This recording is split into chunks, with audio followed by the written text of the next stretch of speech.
Grow Great is a city government leadership podcast with Lisa Norris and me, Randy Cantrell. Each week we share insights, experiences, and wisdom to help you and your leadership grow great. Our website is growgreat.com.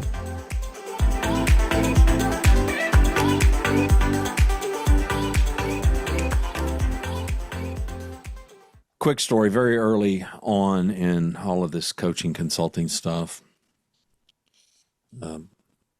Business owner, walking with a business owner, we go into this customer pickup warehouse area. There's some peanuts on the floor. And he clears out about a 5-foot spot and he pitches a wall-eyed fit. And these are packing peanuts, right? These are packing peanuts. Yeah. Those little white foam peanuts. Yeah. This is in a customer pickup area. Completely just tears up the manager of this place. And I'm just sitting here, watching. And we get back to his office, and it was one of the first times that I made a remark to him. I've always had house dogs. And I asked him, I said, would you believe that I could take a physically and emotionally, a physically and psychologically healthy dog and completely housebreak a dog in 3 days without a rolled up newspaper or without rubbing the dog's nose in it? You think I could do that? And he said, yes. And I said, then what do you think I could do in 3 days with a human? And then I began to ask some questions about this encounter. In this encounter, the person stepped forward and kind of respectfully defended himself, not by defending the peanuts on the floor, but basically by asking his boss, not to speak to him with such disrespect and in such an unkind way. I don't remember exactly how he worded it, but it was very... Especially in front of people, right? But it was very respectful. Yeah. And the person stepped forward and said to this employee, you don't understand. It's my job to catch people doing things wrong and to fix it. And so it became abundantly clear to me that was this person's focus. I'm calling it focus. Lisa, she thinks of it in terms of perspective. Whatever language you put to it, put whatever language works for you. I'm calling it focus. So here was a business person who was focused on, I need to see problems. All day long, I'm looking for problems. I'm looking for stuff that's going wrong, things that are broken, things that I need to fix. Another focus was if I don't get out here and kick their butt, they won't do the work. That was another focus. Where my focus was just the opposite. Let's not judge it. It is what it is. Mm-hmm. My focus was most people, not all, but most people want to get up in the morning, go to work, and do a good job. Yeah, I agree. That's my focus. That's my worldview. That's my perspective. Another one is I have a lot more fun looking for opportunities. The problems are going to present themselves. We can't ignore those. So we're not talking about a singular focus only on one thing, as in focus only on problems, focus only on opportunities. But I'm looking for opportunities. Guess what I see most of every day? Opportunities. I see opportunities everywhere. But you're an optimist. Well, there is right? that. That plays a huge part in it, in the way people perceive things. And I, like you, I choose to and do see things as opportunities. Even in my worst days, I know there is growth coming. I know there is a positive outcome. I just got to get through this to see that. Does it blind you to problems? No, it doesn't blind you to problems. No, in fact, opportunities is how to solve the problem. It doesn't blind me to them either, but I have found that people who focus on the problems are blinded to the opportunities.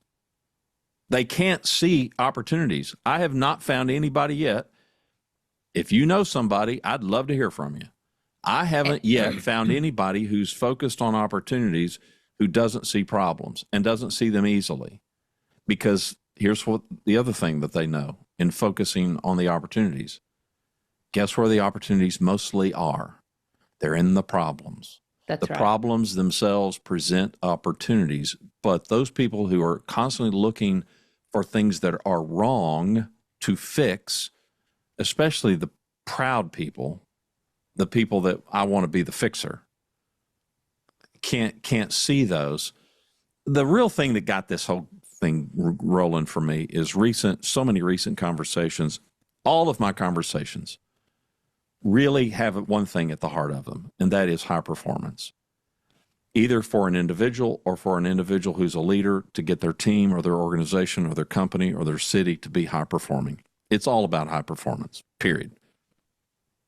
And in doing that, all of the conversation about low performance and low performers and the things that are dragging down, the things that are preventing, getting in the way of high performance. And so I find myself constantly having these conversations with leaders about the thing that they're focused on, because the thing that we're focused on is, in my opinion, based on my experience, is the thing that we see the most of. So I can ask anybody in the audience, just answer it to yourself because we're not going to hear you. Your boss, your leader, are they focused mostly on problems or are they focused on opportunities? And you're going to answer one or the other. And I'm going to ask this rhetorical question now: how many of the opposite are they blind to? So if they do see opportunities, are they blind to the problems? No. I doubt any of you are going to answer yes, they're blind to they don't see the problems. They see the problems. The problems. They see opportunities in the problems themselves. Exactly. That's exactly Yes. right. Mhm. Now, the people that see, if your boss sees problems, I can also ask, because I've done this a lot. How many opportunities do you think exist that they don't ever come up? And most everybody will, the lowest that anybody has ever answered that in the years that I've been asking that question is 1-to-1. So if they bring up a problem, for every problem they bring up, there's an opportunity that they don't talk about, that never gets any attention, that never gets any focus. But that's the lowest I've ever gotten. I have gotten people who have said 10 times. I've gotten anything from 5 to 10, I would say, in my experience, is way more common. Oh, I would guess probably 5 to 10 more opportunities than problems. And so you're sitting here thinking, okay, so as a leader, I'm focusing on this. It's that, come on, it's that movie with Bruce Willis in Sixth Sense, right? It's that little boy. Everywhere he looks, he sees dead people. Because that's what he does. He sees dead people. So as leaders, I guess my question is, what are you focusing on? Are you focused on, and I don't mean focus in the sense of, well, I'm distracted and I'm having trouble focusing. Not that kind of focus. Talking about the focus of the outcome, focus on the opportunity, focus on the problem, focus on the things that need to be fixed, focused on the things that we're doing well. And I know the logic because I've had these conversations for who knows how long. Well, but these deserve some attention. So that thing that's going well, come on, it's the classic case. The first time I read it was Donald O. Clifton, he the father of Strength Finders. Donald O. Clifton wrote a book called Soar with Your Strengths long before Strength Finders came about. And in the book, he appropriately talked about the parent whose child comes in with a report card, and the report card's got all these good grades, but it's got this one bad grade. And what does the parent do? Thumbs up. If you're watching the video, I can't get our video. Every time I make hand gestures, I get stupid stuff. It pops stuff up. Yeah, without if I your could move my knowledge. arms enough, I can get balloons to go, which is really cool. At any rate, in the book, Donald O. Clifton talks about this, and he's right. And as parents, we get it. The parent, what does the parent do? The parent doesn't go to all these A's. The parent goes to, what's with this D? And we focus on the D. There could be all kinds of reasons. Maybe the kid's just not predisposed to whatever that class is, but we ignore the A's. I know the reason we do this. We don't focus on that because, well, it's good. It doesn't need any attention. Here's as leaders where I think we get it wrong. This is the mistake I think we make, is because we don't focus on that. We don't give it the attention. Then the troops, we basically train our people. This is how we roll. This is our culture. This is the way we're going to roll. And we don't get more of the very thing that we claim we most want, high performance. We don't get more high performance because we're not focused on high performance. We're focused on low performance. We're focused on, well, Sally's not doing a great job, and so Sally gets all my attention. Meanwhile, I got 6 other people over here that are rock stars. They don't get any attention because they're good. They're good. They don't need me. Well, tap the brakes on that thought. They do need you. I mean, what if I got 5 other people over here that are doing really good work and I can help them with a 5% improvement? I am moving the needle. Sally may not even end up being, as Jim Collins says, she may not even end up on the bus at the end of the day. But I'm pouring all my attention and all my focus on her. So that's what I mean by this conversation. So what are your thoughts? Well, when you look at that and you talk about focus, specifically, my thoughts are around the comment you made when they are focusing on the problem. In my experience, I've also found that focus on the problem also is an indicator of perspective on how they handle the approach and the delivery. It can become more, typically what I found in my 27 years in the HR side, is it almost goes with, here's the problem, like he did, it was condemning. It's judgment. The delivery of the problem itself is not the problem. It's, here's what I believe to be true. You have failed. Yeah, it's a critical viewpoint. It's a critical viewpoint. And I have found that viewpoint and that delivery, that I can't even think of a time it didn't go together. I mean, that's how. Yeah, right. That is how close these are together. The judgment that is placed, the condemnation, there are those things that I see go with that delivery. And it can be easily demotivating. Yeah, so I if think you were as good as I focus am, on the problem. Yeah, if you were as good as I am, if you knew what I knew, if you were as talented as I am, you wouldn't have done this dumb thing. That's right. It's that kind of a tone. And it becomes condemning and demotivating because your focus is so intensely on the problem you identified or somebody identified to you that curiosity is lost, knowledge is lost, understanding is lost. And like you said, opportunities.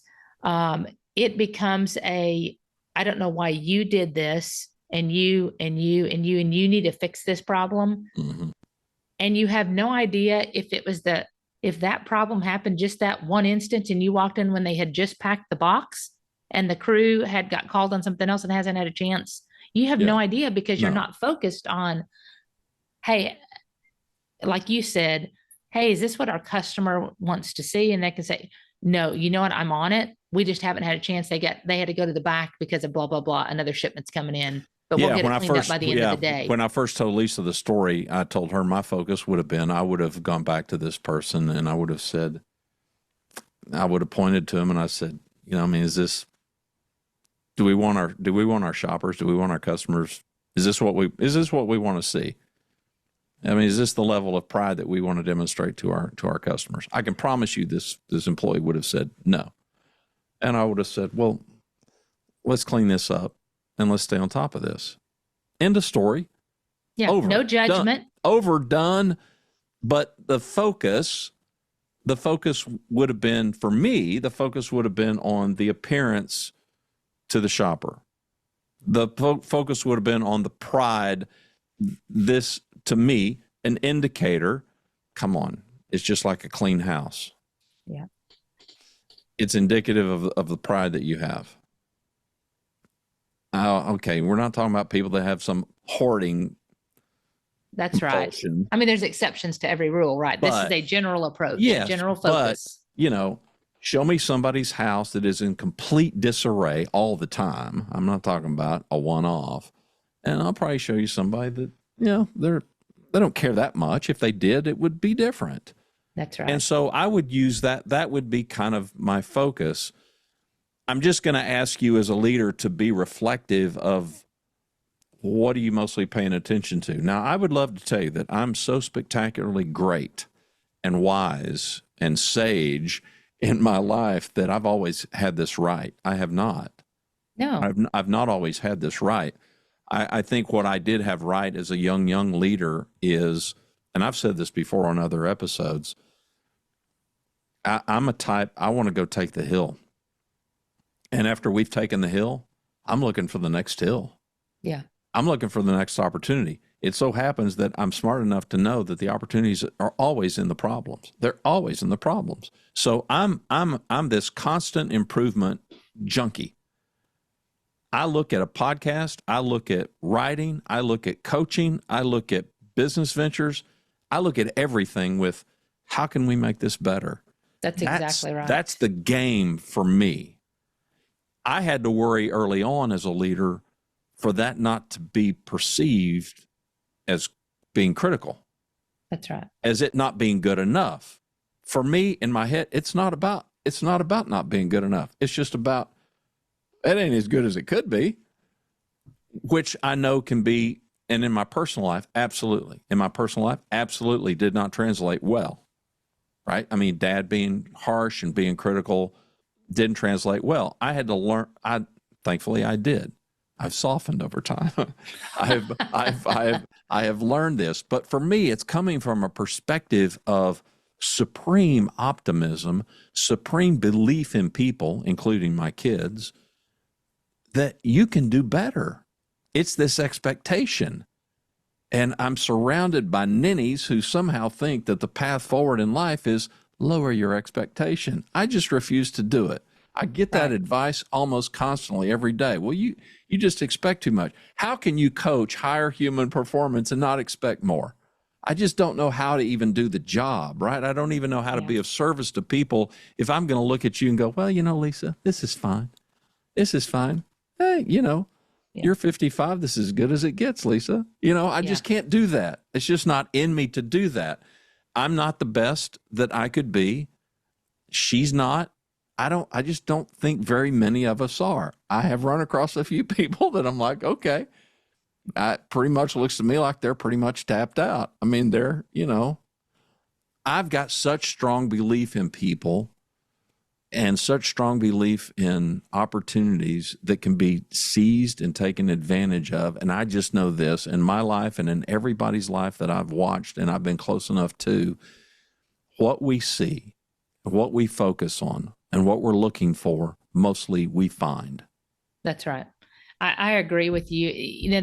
I would turn this, as we're talking about focus, and we've talked about approach now, and we've talked about perspective, all kind of up to this point. It's the impact of the team. I have found in my career, I get much more engagement, much more buy-in if the approach is in a problem, in a failure, right? We've all had failures in our career, either collectively as a team or individually as a human, in some decision, in some path we took that did not go well. And I have found that condemnation and saying, you have really royally screwed up here and this needs to be fixed is highly ineffective because you have now demoralized them and diminished them.